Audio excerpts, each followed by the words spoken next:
For today's video mga kapatid, atin pong pag-aaralan ang To Be Like Jesus in our daily evening devotional every Sunday to Saturday, 6 p.m. So atin pong muling pag-aaralan itong devotional book ni Sister White.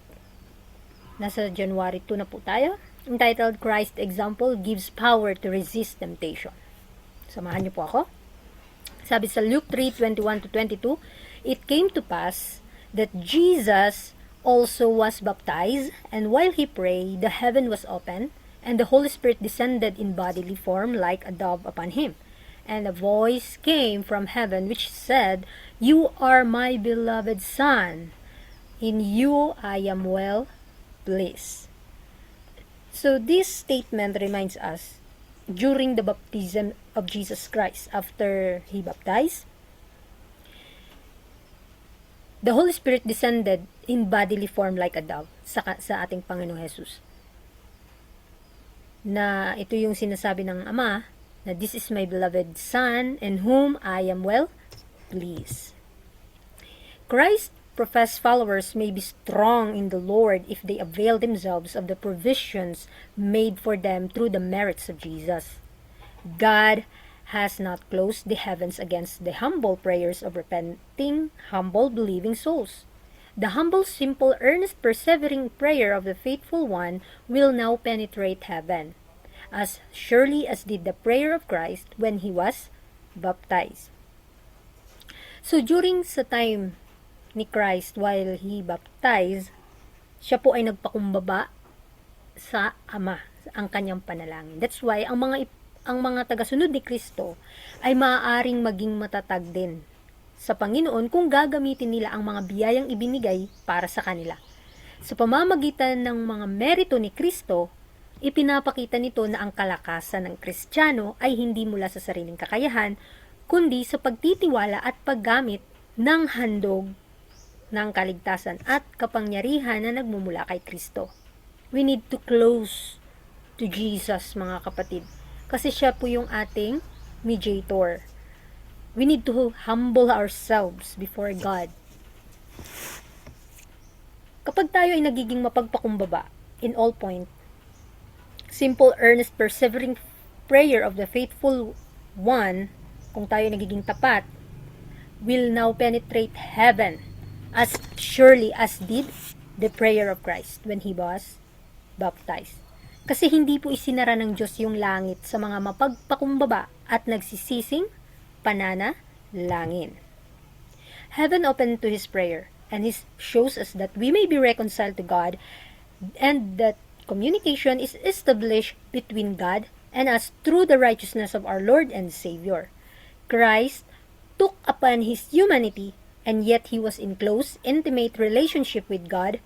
He linked humanity with his divine nature, making it possible for us also to become partakers of the divine nature and thus escape the corruption that is in the world through lust.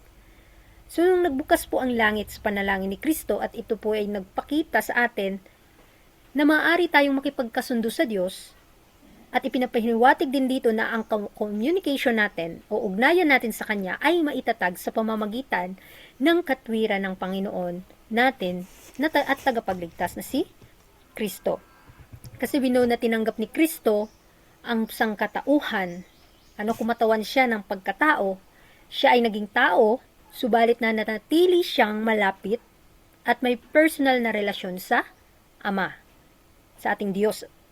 So sa pamamagitan ng kanyang pagiging tao sa Diyos, nang sabay, iniugnay niya ang sangkatauhan sa kanyang pagka-Diyos. Kaya't nagkaroon din tayo ng pagkakataong maging kabahagi ng banal na kalikasan. This is the very good news for us, mga kapatid.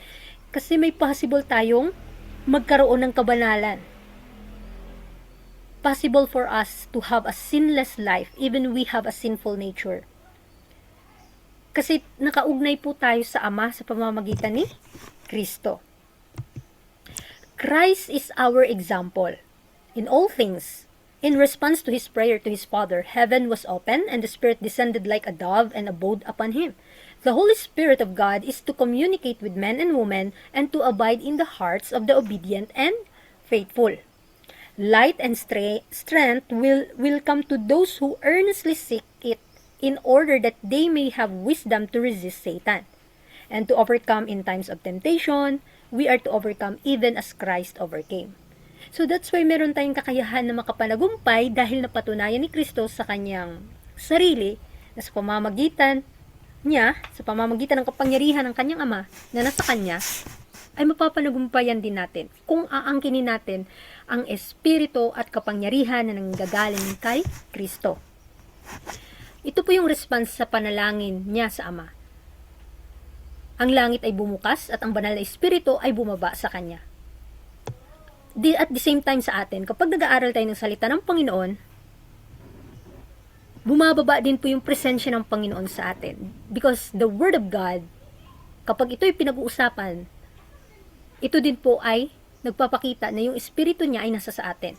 So sa madaling sabi, ang Kristiyanong pamumuhay ay isang buhay na sumusunod sa halimbawa ni Kristo. Kasi Christ is our example in all things. So yung pamumuhay natin ay magiging gaya ni Kristo kung tayo po ay nag-aaral patungkol sa kanyang buhay, na may panalangin, pagtitiwala sa Diyos at pagkilos ng Espiritu Santo upang magtagumpay sa lahat ng tukso. Kasi lahat tayo tinutukso, di ba? So Jesus opened his public mission with fervent prayer.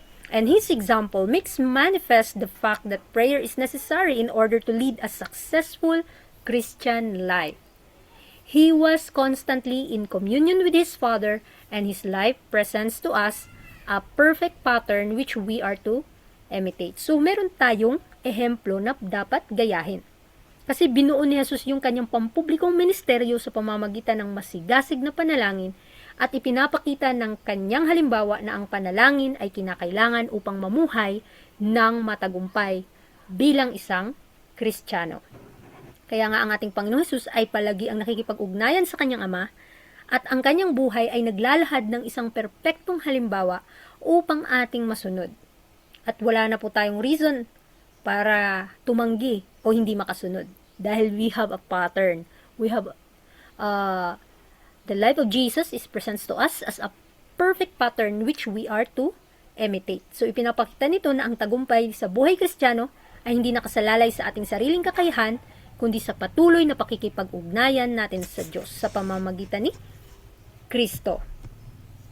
We are dependent upon God for success in living the Christian life, and Christ's example opened before us the path by which we may become to a never-failing source of strength, from which we may draw grace and power to resist the enemy and to come off victorious. Napakaganda mga kapatid. Our conclusion for this evening, kapag tayo nakadepende sa Diyos, ang tunay na tagumpay ng buhay Kristiyano ay ating maaangkin.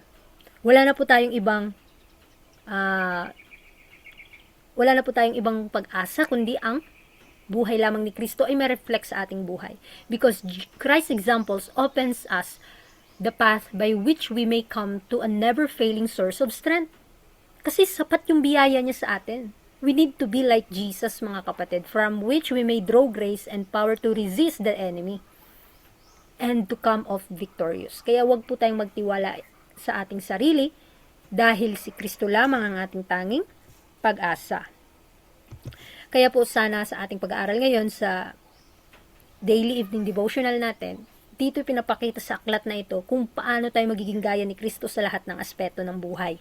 Na kahit sa sarili natin tayo po'y mahihina, pero nandiyan ang Panginoon na handa niya tayong baguhin dahil hindi po nawawala o hindi nawawala ang presensya ng Panginoon sa atin. Nasa sa atin lamang kung tatanggapin po natin yung bawat bagay na kanyang pinapahintulot o yung mga bawat bagay na binibigay niya sa atin.